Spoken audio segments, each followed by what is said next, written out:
On this episode of Interviews, we are speaking with Dr. James McDeavitt, and he is the Executive Vice President and Dean of Clinical Affairs at Baylor. Baylor St. Luke, or just Baylor's? Baylor College of Medicine.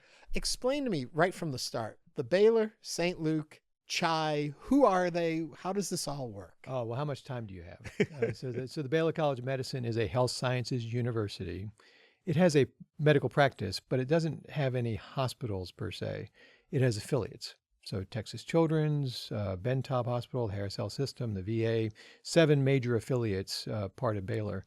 One of those affiliates is what is now Baylor St. Luke's Medical Center.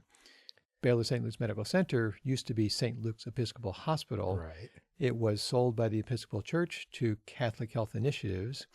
And then Catholic Health Initiatives, CHI, ended up doing a joint venture deal with the Baylor College of Medicine. So the goal of that deal was that building, where the first heart transplant in the United States was done, the first artificial heart transplant was done, recently the first likely fully autonomous artificial heart, mechanical heart replacement was done.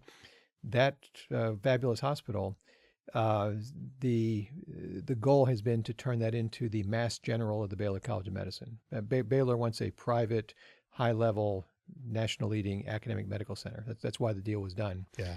And we have an equity stake in the hospital, but we've also worked to recruit a fabulous medical staff. So when we did this deal in 2014, 15% of the clinical volume at St. Luke's was Baylor. Now it's north of 80%. So it is essentially a Baylor shop at this point. In general, these combinations of hospitals, universities, medical center evolutions, good or bad for the everyday patient? I think, like most things, it's probably a mix. I don't think there's a simple answer to that question. If I were to stand at 30,000 feet and look down at the healthcare system, I can argue a little bit both sides of the coin. As large health systems have come together and developed scope and scale, it has allowed them to do things to put systems in place to care for patients, to put remote access systems into place, to put alternatives of care, and have the financial wherewithal to fund those things that I think clearly have been beneficial to patients. Yeah. I think those large organizations have created an infrastructure to manage quality, to pay attention to the patient experience that has been beneficial. But the flip side of that is when you have go from an economy with you've got a lot of very small providers competing with each other and migrate to one where there are a lot of very large providers, then there are issues with control of the market and control of prices, and it probably does have a degree of inflationary impact on healthcare. So I think it's really, honestly, kind of a mixed bag. When you talk about economy and you talk about healthcare, a lot of people are like, how we pay for our healthcare in this country is different than a lot of other countries do it. And we have developed this system of how we see healthcare today, which is always under the microscope, it seems. How should we do it? How can we do it better? From where you sit and the services provided and how we fund that and the connection into science and research and medical organizations and colleges, are we on a productive path in the way we look at how we fund healthcare today? Or do you see areas where you wish they'd explore it differently? I'm glad you started with the easy questions. Yeah. First of all, I'm not an economist, right, and I never took economics in college. I don't have any idea what I'm talking about. But basic economics, basic supply and demand, basic business theory, free market. The components of a free market is transparency of information, knowledge of the product, price transparency. And the reality is our healthcare system has none of those things, not even remotely close. Consumers are completely divorced from what the product. They don't understand it. Although we've got requirements now that prices are published, it's really meaningless data that people can't make heads nor tails of. So the consumer is not really empowered to make reasoned, intelligent choices in healthcare. So I think it's a fool's errand to say, let's tweak this system. So it's evolved. It's evolved since probably Medicare in the 1960s into this strange ecosystem that sort of works, tends to work pretty well for rescue care. If I occluded a coronary artery here in your studio, I'd be in a Texas Medical Center hospital in 15 minutes, and they have my coronary artery open within an hour. Yeah. There are not many places in the world that can do that. If I had a bad cancer, I'd be at one of our the Baylor Daniel Duncan Comprehensive Cancer Center or one of the other cancer providers in town, and we get spectacular world-beating care. But if you're one of the, say, 23% of uninsured people in Harris County that have what might be a relatively minor medical issue, but maybe not, or maybe a minor medical issue that if treated doesn't become a major medical issue, your ability to get in and get timely care, just basic care, is really not very good in the United States. And that's sort of the dichotomy, is we have great rescue care, we've got great high-level care, and we've got not so great sort of basic care, which we can talk more about that too, and maybe we'll I'm sure you can't do a podcast without talking about AI. That's AI will play into this, I think, in some ways in the future too. Are we at a point where AI should be involved, or is AI, from your point of view, still too early of I don't know if I call it science of a behavior to really be impactful? Is it at the point it needs to be to already be being involved? If I were to sit here as a medical provider, I would say really important and valuable technology that will transform the way medicine is practiced, clearly, but not quite ready for prime time. If I were a patient sitting here, I would tell you I'm already using it. And I won't put you on the spot, but chances are you're already using it. There are people that are taking their labs and their doctor's notes and their symptoms and plugging them into one of the agents and asking them questions and getting fairly reasoned answers back that are generally accurate. I feel so dumb right now because I never thought of doing that. We get so much, my mother gets a lot of care at her stage in life, and I never know what to do with any of that stuff. I never know how to see my way through all of it. And I never thought about you can use it that way, at least to parse through it. So here I've done a public disservice by encouraging everyone that never thought about it then to use that. And I mean, it is inevitable. And the way I've thought about this is if you run the clock back and think about the journey of self-driving cars, which, I mean, it sounds like we've been talking about that forever, but it's really been maybe 10 years that they've been seriously engaged in developing the self-driving cars. I don't know the statistics, but the general principle is the math has to do with, well, how many injuries does an autonomous vehicle cause? And I mean, initially it was a lot. And this poor grandmother in Houston over the weekend that got hit by a Tesla was just a horrific story. So I mean, there are terrible things that are happening. But it will get to the point, if it's not there already, we've got Waymos all over Houston. Let's say there is an injury per million passenger mile, to pick a stat. I'm making the stat up. Well, there's also the stat when you have like live flesh and blood human beings driving around, what's the stat per passenger mile? Right. And when you reach the point that the autonomous vehicles are 1 million passenger miles per bad event, and human beings are 100,000 per event, well, then society will look at that and say, we are willing to accept the fact that every 1 million miles, somebody is hurt by an autonomous car because we are saving a ton of people that would have been hit by human beings because the robots are just better at it. So I think it's a good analogy for what's happening in healthcare. Right now, you can go on one of these engines, you can ask it a medical question, you can give it laboratory information, you can ask it for a differential diagnosis, you can ask it to suggest treatments. And everyone's been on AI at this point. You know, it tells you what you want to hear, and it's sort of very obsequious, and you're so smart, that's such a great question. So the danger is it will give you an answer. It'll give you an answer immediately. It will be an extremely compelling answer, and it may be an answer that is completely wrong. Right. And right now, that the ratio of bad information to good information is too high to make it a valid, useful tool. I don't think we're there yet. Yeah. But it will cross a threshold where it's going to be pretty good. And furthermore, I'd say, so fine.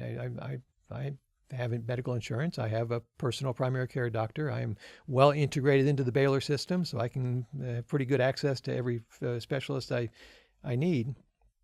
But everybody then has that. So let's, if you're uninsured in in an impoverished area of Houston without access to a doctor, and or if you're undocumented, or if you live in another country and you just don't have access to health care, well, that million miles per passenger injury, it doesn't have to get too good before what they would get through this AI mechanism is going to be better than what they have, which is nothing.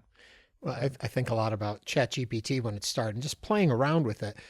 2 years ago, you would put in a question and it would, like you said, give you an answer you want to hear, but it might not be accurate answer.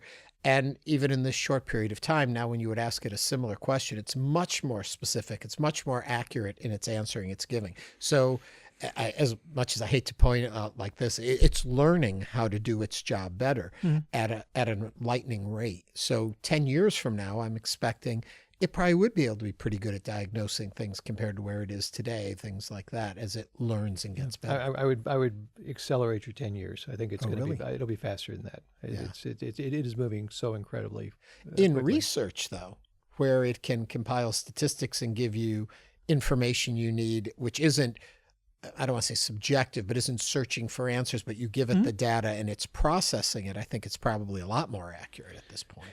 Yeah, I mean, just incredibly valuable in healthcare, in medical research, in basic science research, in education. I mean, just a quick example, when medical students, when I was training as a medical student, it's a internship model. It's the Socratic method. You follow around a wizened old doctor who then quizzes you on rounds and asks you questions, puts you on the spot, very anxiety provoking.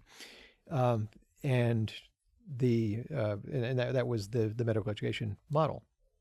We now have AI agents that can act like patients, that can mimic symptoms, and students can ask the agent questions in the history, come up with a differential diagnosis, sort of mock that intervention with the patient, and then immediately get feedback from the agent to say, this was an acute appendicitis. You did a pretty good job on these things. You really should have asked about this. So it gives real-time feedback in a low stress, low risk environment that you can repeat anytime you want to, and you can repeat it as many times as you want to. And there's incredible value to that tool, that low friction, low risk, rapidly accessible tool. On the other hand, not that making people uncomfortable and putting them on the spot was pleasant, and it wasn't always appropriate. But I think in any profession, when you're learning something, there is also some value to the stress and adrenaline of having to make decisions in real time and commit and force your brain to work in that way that you won't get in a completely stress-free sort of environment. So it won't replace it, but it's certainly going to be an incredibly valuable tool. We are talking with Dr. James McDeavitt from Baylor College of Medicine.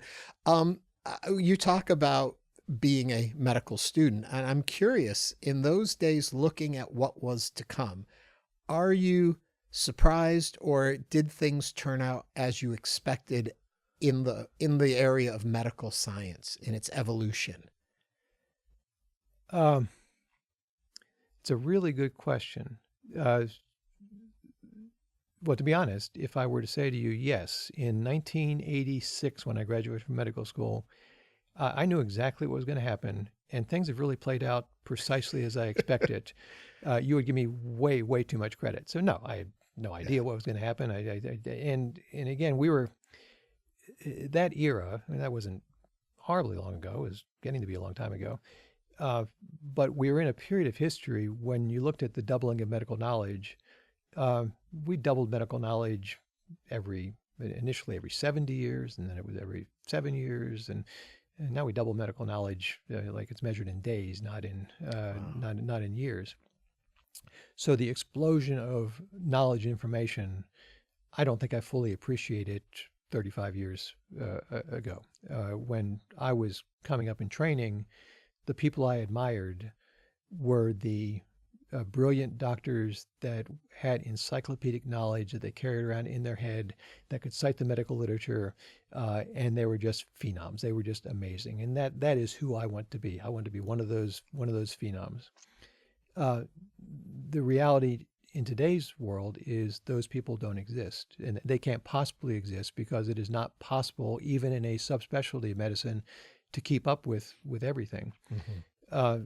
So what has fundamentally changed, and what I did not anticipate and could not have anticipated way back when, is the shift from valuing brilliant people that can carry everything around in their head to people that have the ability to access information in a efficient and reliable way, and importantly, then serve as effective translators of that information to people, so mm-hmm. that people understand why that's important to them. And it's another phenomenon. This has been going on for years. People talk about Dr. Google. We've seen for years people come into the clinic and they've got a symptom and they've already Googled it, and they say, "Doc, I looked at Google, and doctor, it says I might have these things." And doctors initially were kind of annoyed by that, particularly the older doctors, but it's here, and you learn to deal with it, and then you learn to lean into it, and then you learn to use it. Well, now we got Dr. ChatGPT and Dr. Claude, which are way better than Dr. Google. Still imperfect. Mm-hmm. Don't do this at home. This is not for amateurs. But in the democratization of knowledge, I can't help but think it's a good thing that you can go into your doctor and you've thought deeply about what your issues are. And you've famously in the pandemic, I've done my own research, whatever that means. That you have looked at the available resources, and you come in with a frame of reference to have a conversation with your physician. Yeah. I think that's actually a very, very good thing, with the one caveat that you have that relationship with information in the context of a physician that you know and trust.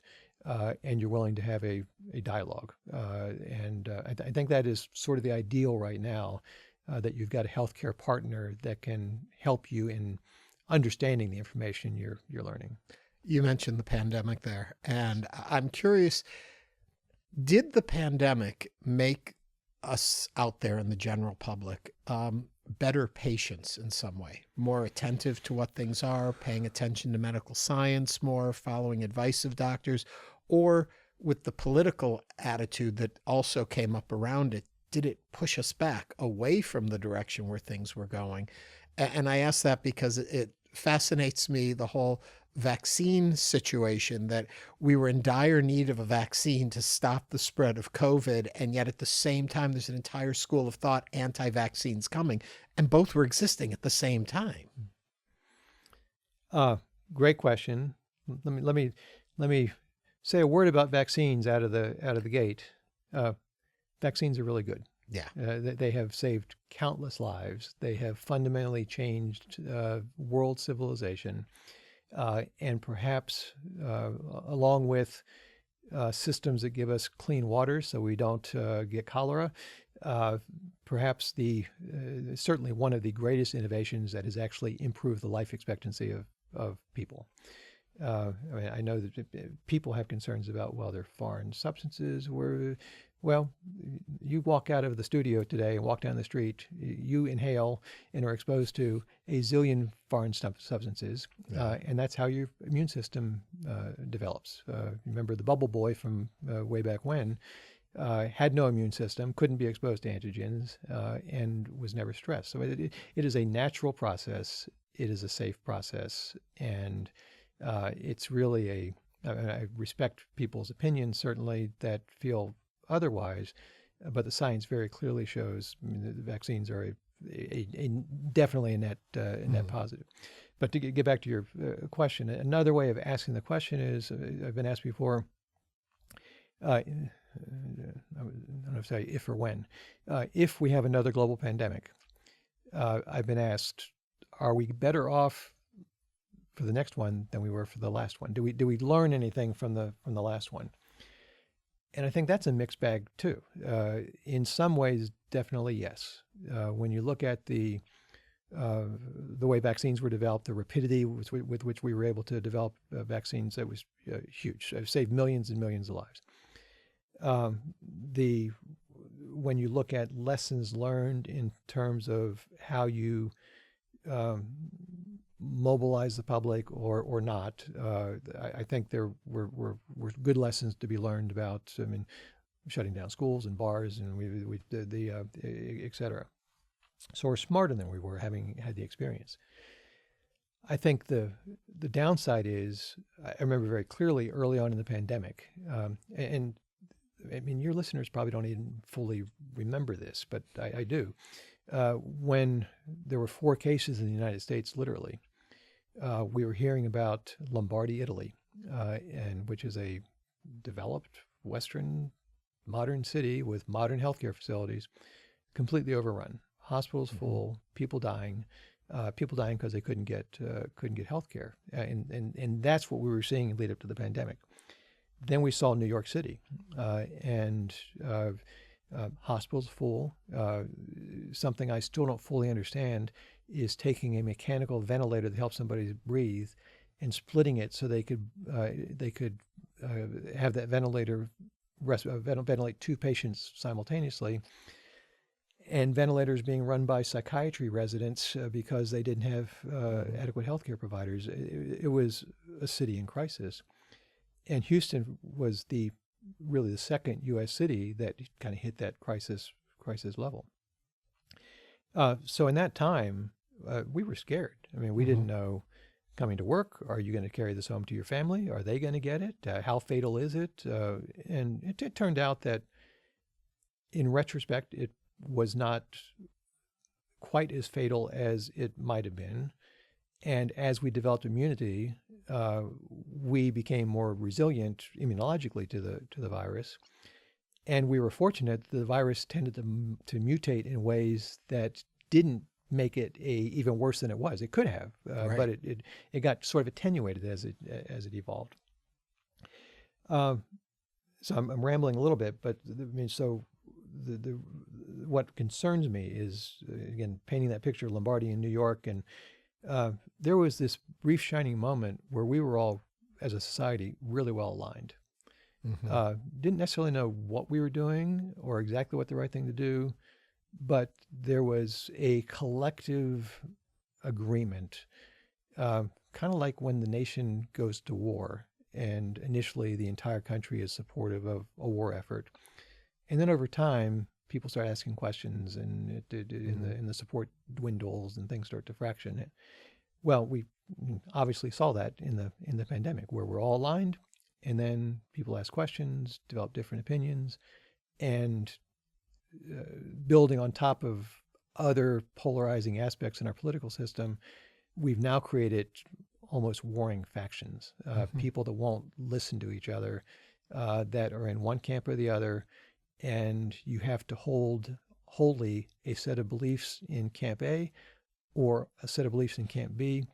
You can't have dialogue about some of the stuff we don't know. Maybe we should talk about it and figure it out. And that's where I think we're much worse off for the next pandemic, that we won't have that shining moment of trust where we all pull together. I think we will very quickly go to our corners and adopt this sort of warring factions attitude, which won't serve us well.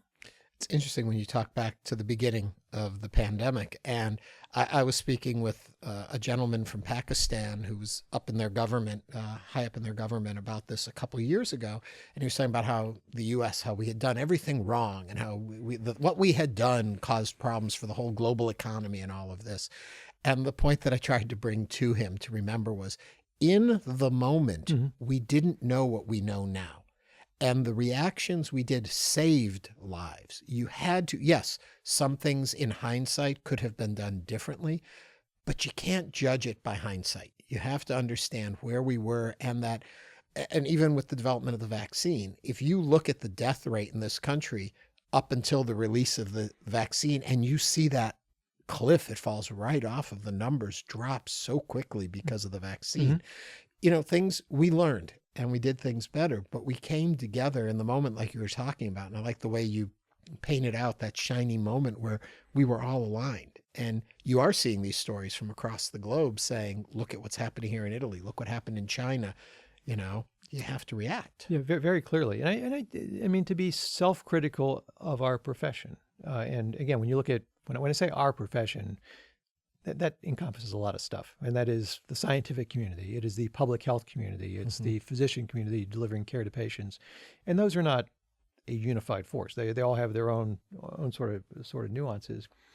But the leaders in this country, Dr. Fauci, who's been reviled in some quarters and knighted in others, I don't know him, don't have strong opinions one way or another, but I suspect he's neither a sinner or a saint. I think he's probably a good public servant trying to do the right thing at the end of the day. I think there was a difficult dynamic early on where we don't know a lot. We don't know what we don't know in some cases. And you have 350 million people in a country you're trying to drive behaviors. So you can approach that one of two ways. You can be dogmatic, say, I know exactly what the right thing to do is, and you should mask, and you should be 6 feet apart from each other, and nobody should be going to work, and schools should be closed. Absolutely, no question. Or you can say, this is a novel. We used to call it the novel coronavirus.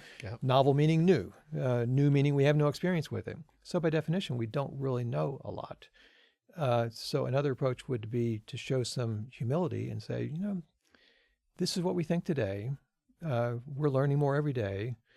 This is a recommendation as it stands based on the facts on the ground today. Might be different tomorrow. And engage the public in more of a conversation around what's known and what's not known. As I say that, most of your listeners will say, well, obviously that's the right thing to do. The problem is if the bus is going over the cliff, you need somebody to step on the brakes and keep the bus from going over the cliff. You need decisive action to prevent a catastrophe. And as we were just talking about, we were on the brink of what appeared to be a catastrophe. You can't turn around to the bus and engage the passengers in a conversation. Should I step on the brake? How hard should I step on it? Maybe I'll just tap on it a couple of times and see if the bus slows down. You have to act. So I think public health officials, of which I'm not one, they probably erred on the side of sort of dogma, we've got all the facts, please do this, to drive a national response, and didn't give enough credence to let's have dialogue about what we don't know, because they would have lost a lot of the population. People would have said, well, they don't even know what they're talking about. Why are we going to listen to them? Then they don't even understand it. So it's sort of a no-win situation. And like most things in life, it's probably necessary to find a balance between those two extremes. And the writing I did during COVID, that's why, and I had the advantage of not like knowing that much, because I'm not an infectious disease specialist. I'm not an epidemiologist. So everything I learned from the brilliant people around me at Baylor. But to filter that, I think I was better positioned to be able to write things that were humble, because I don't know anything, but tried to just like put facts out there that were the reality as we understood them at that moment in time. And that approach seemed to resonate with people. I don't know how you scale that to 350 million people. If I'm not mistaken, you got up at 3 a.m. every day to write? Just on Wednesdays. Just on Wednesday? Why 3 a.m? Well, because I published I did this for just over a year. I think I had like 70 messages or something. And it was an effort initially to reach out to the Baylor community, because we're scientists and physicians and students and employees and 15,000 people, and 15,000 I mean, not just bright people, but people with some knowledge of at least one piece of the elephant. They saw the COVID problem from their perspective, and in some cases were expert on that perspective. So all our communities were sort of stressed across Houston, but ours in particular, in some ways worse because they knew more. And I think the fears were more real, perhaps. So what I tried to do on a weekly basis was to write what we knew, what the numbers were showing, what the science seemed to be indicating, what the unknowns were. I tried to anticipate from talking to people what people were actually worried about, what were the fears, and address those. And I mean, sometimes did that factually, sometimes tried to do it by analogy, sometimes through humor. I did it for a long time, so I tried a lot of different things. But I would have to get up at 3. I'd get a cup of coffee. I'd be at my computer at 4, review the data, think about what sort of spin I would put on it that week. And I had to get it written by 7 so I could go and do my day job and get it all ready to roll out. Yeah. Are you an early riser by nature? Yeah, I'd get up. I get up like at 4:15, 4:30. So. We are so different. So it was not much of a sacrifice. Yeah. Take me all the way back. Healthcare was not your original goal in life. No. And again, I'll tell you things your listeners will stop listening to me. I went to college, and I'll tell you another story in a second. But when I went to college, I was science oriented, and I initially was a math computer science major. And this was in the era before PCs, when you programmed on a computer and you typed key punch cards. And as a freshman in computer science, I would type these cards, get on my bicycle, ride to a compiler. They put the cards through, and an hour later, I get my program back to see if it alphabetized my list properly. And I loved it. I thought, this is really interesting. I really like this algorithmic approach to things. But then I said, but I mean, nobody will ever make a living working in computers. That just doesn't seem like there's any future in it. So I changed and changed majors. So I joke, I could have been Bill Gates. I was this close to being Bill Gates, but probably closer. And going even further back in time, throughout my middle school and then certainly into high school, and I grew up in Winston-Salem, North Carolina, which is a smallish town, 230,000 people in North Carolina. But the North Carolina School of the Arts is there. The ballet company is based in Winston-Salem. They've got a great orchestra. It is a very rich arts community for a town its size. So I grew up in that environment and got involved in theater, acting. I was on a kids' TV show for 3 years doing sketch comedy and features, and from 14 to 16, something like that.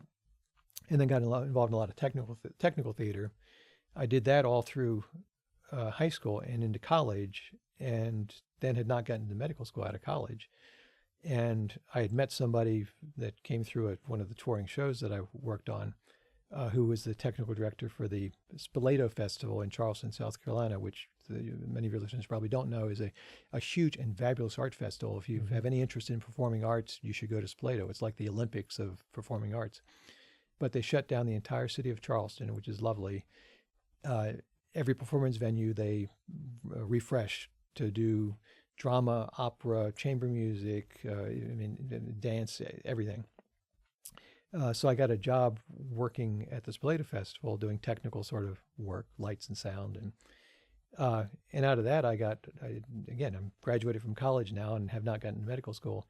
I got hired to be the technical director of the Joffrey Ballet Company and was going to go on tour. Then I got a call and got into medical school. So I literally came this close to, I would be tattooed and wearing a T-shirt and have a much different life. But the roadie part, I could see the tattoo. The Joffrey Ballet doesn't seem like you would be the tattooed roadie. Yeah, maybe not. Yeah.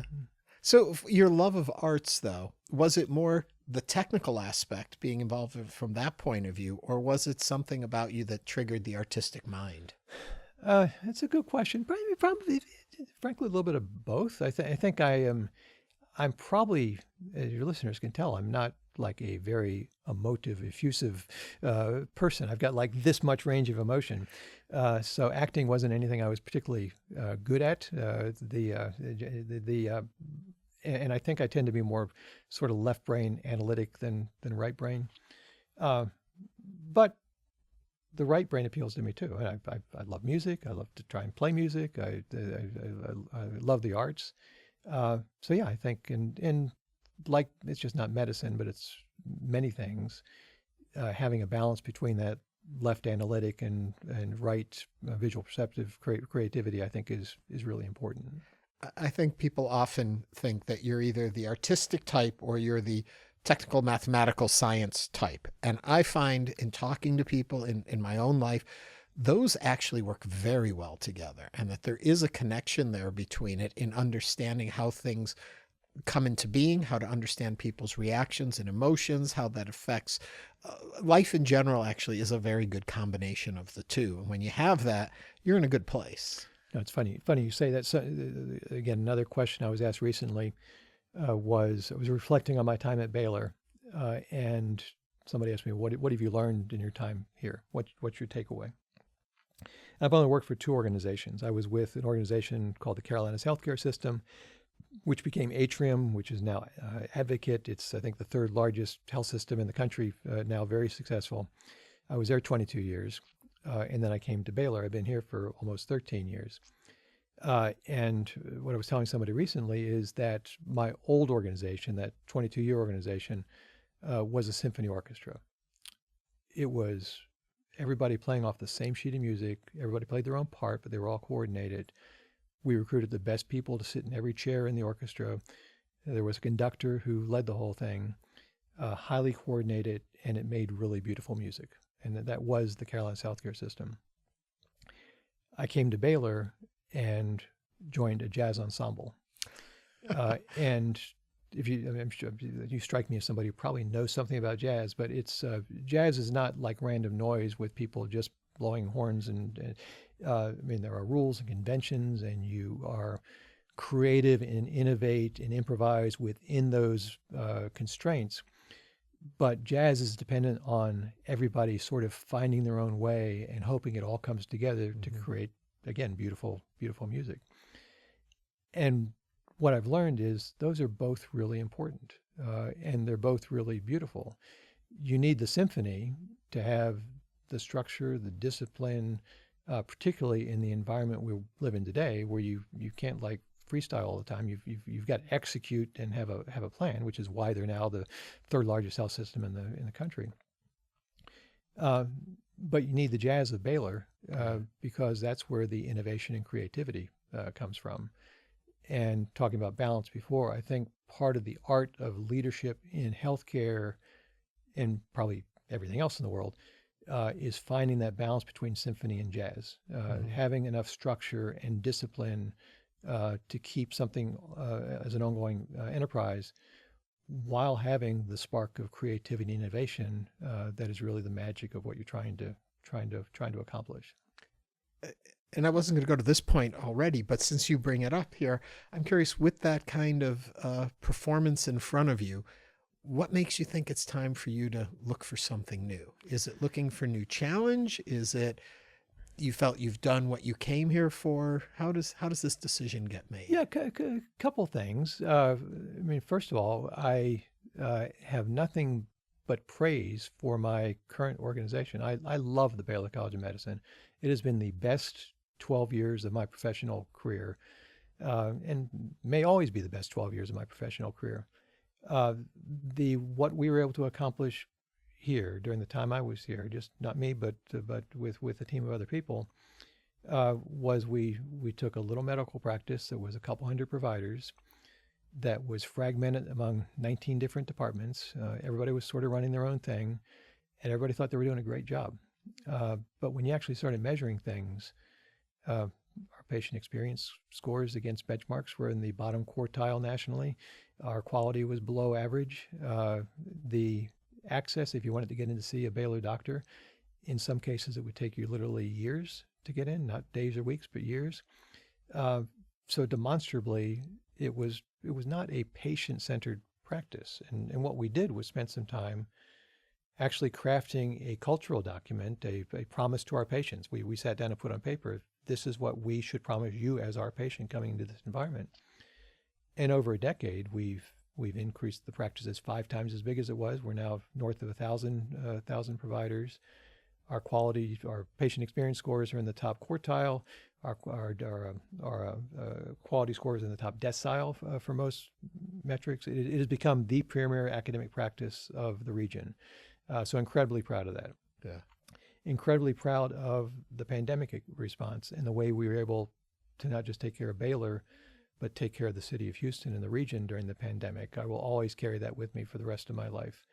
Incredibly proud of Texas Heart Institute, which was from 1969 with the split between Cooley and DeBakey had sort of gone their different ways.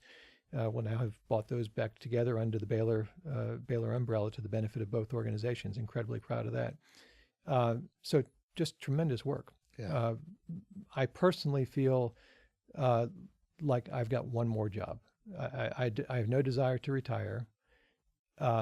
I have spent my career working at the interface, usually in leadership positions, between health systems and academic enterprises.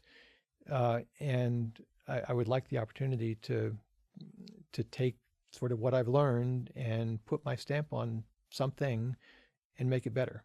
Yeah. Again, I could do that here. I mean, I could continue to make things better here.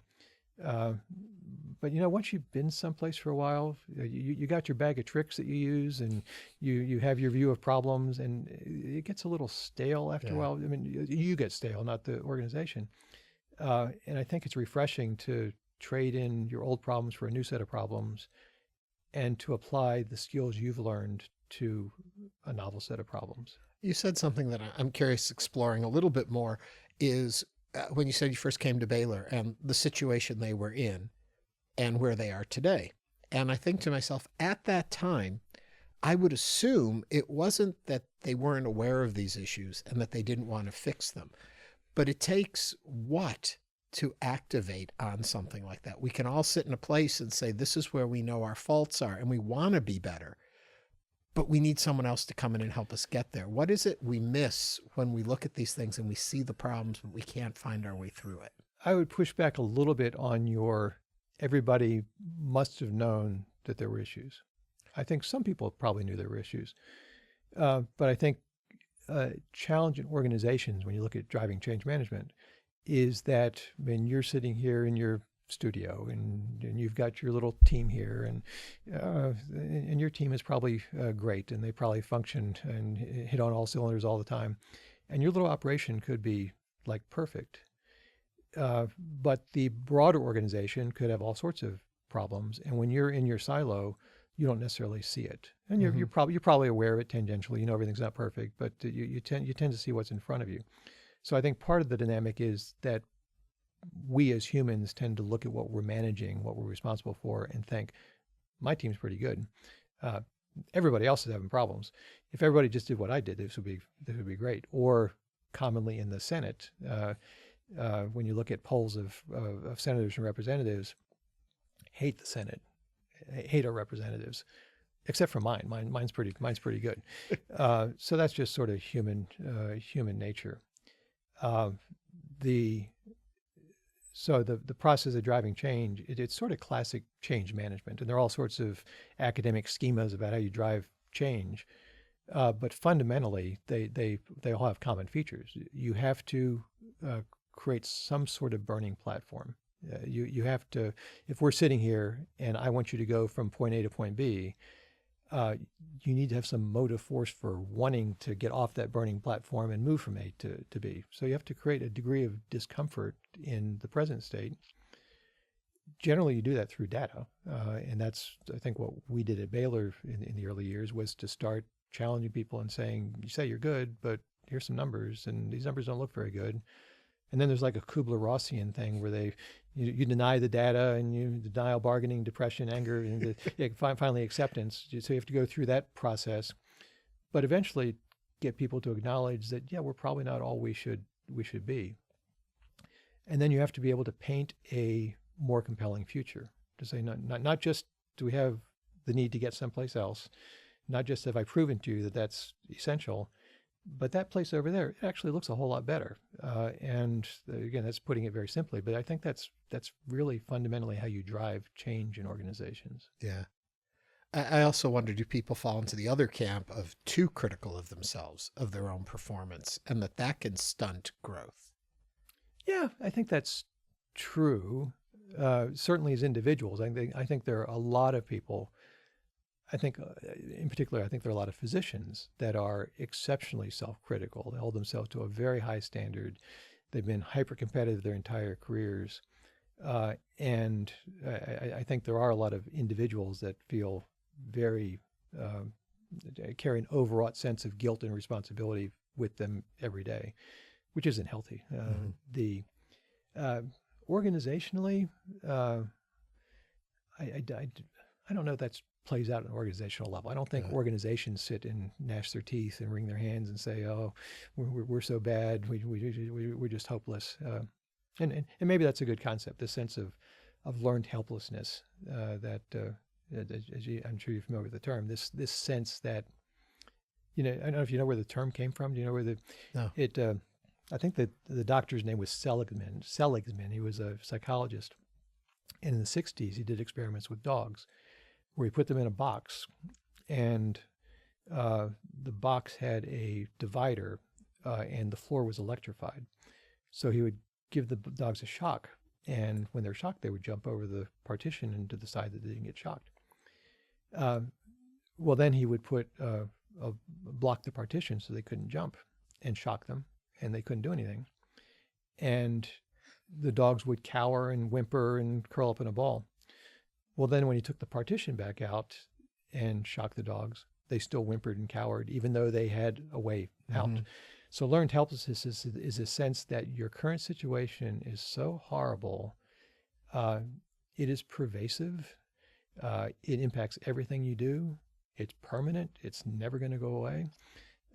And because of that, you develop this attitude that why bother, is just nothing I can do. And that's always a challenge, to kind of shake people out of that and say, Did he get the dog to jump back over again? How did he do that? I don't know that he ever did that experiment, but it's but I did this talk years ago about, I called it 10 little things, and made the point that in healthcare, as long as I've been practicing, the world's always been ending. There's always been some crisis on the horizon that was going to end life as we know it, and it never seems to happen. We always survive and figure it out. But the point I made in this talk was, pick something you can do that's positive. When you feel helpless, when you feel hopeless, when you don't see anything on the horizon, just do a small thing and do it consistently, and make that little stand, and little things turn into bigger things over time. Yeah. I don't know how we got off on that. I forgot what we were talking about. It's looking at organizations and basically how you get them motivated to move forward, and the concept that initially you come into a place that the reason they're bringing you in, I would think, is because they know they have problems. They don't know how to fix them, and how you can see clearly through it to say no. And the outside eyes often are the best, because they come in, they say, this is what we see that you may no longer see. Oh, no, that's absolutely true. Yeah. And I will also say Baylor is chock full of incredibly intelligent, mission-driven people that are there for the right reason and trying to do the right thing. So I think maybe it was a little bit of an easier environment to drive change, because the inherent sort of ethos was already sort of in the DNA of the organization. In your decision to move on, do you look at it to say they're in a place that they can continue this work, and you feel as though they can without me, or doesn't that enter? Oh, yeah, no, absolutely. So Jacob Tolar is the new president and CEO of Baylor. He's an interesting man. He's extremely well qualified. I think he's a great choice, but is Czech by birth, went to medical school in Czechoslovakia, in a career transition I still don't fully understand. He initially was an adult trauma surgeon in Czechoslovakia, went to Oxford, where he somehow migrated from adult trauma surgery to pediatric bone marrow transplantation, which has been his area of interest in sort of autoimmune diseases, and then wound up in the United States for his PhD, his MD PhD. Yeah. A brilliant guy. So I think he'll serve Baylor well. Yeah, but as a leader, I mean, if you leave an organization and it crumbles, I would say you're not much of a leader. Part of leadership is making sure that you've gotten an organization to a place where it's going to continue to thrive, and there are people around you that will keep on keeping on and get things done. I'm very confident that that is where we are at the Baylor College of Medicine. Yeah. Personally, challenges that you still are looking forward to in life? Well, let me start with the frivolous. The best place to start always. I have tried to play golf since I was 40, and I've been terrible since I'm 40.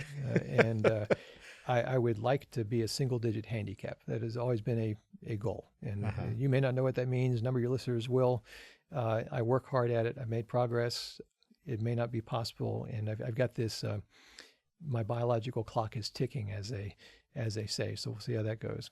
I also, about a year ago, started learning how to play the saxophone, tenor saxophone, and I've enjoyed that. I play by myself in the third floor of my house where nobody can hear me. I would like to get good enough. What took you to that?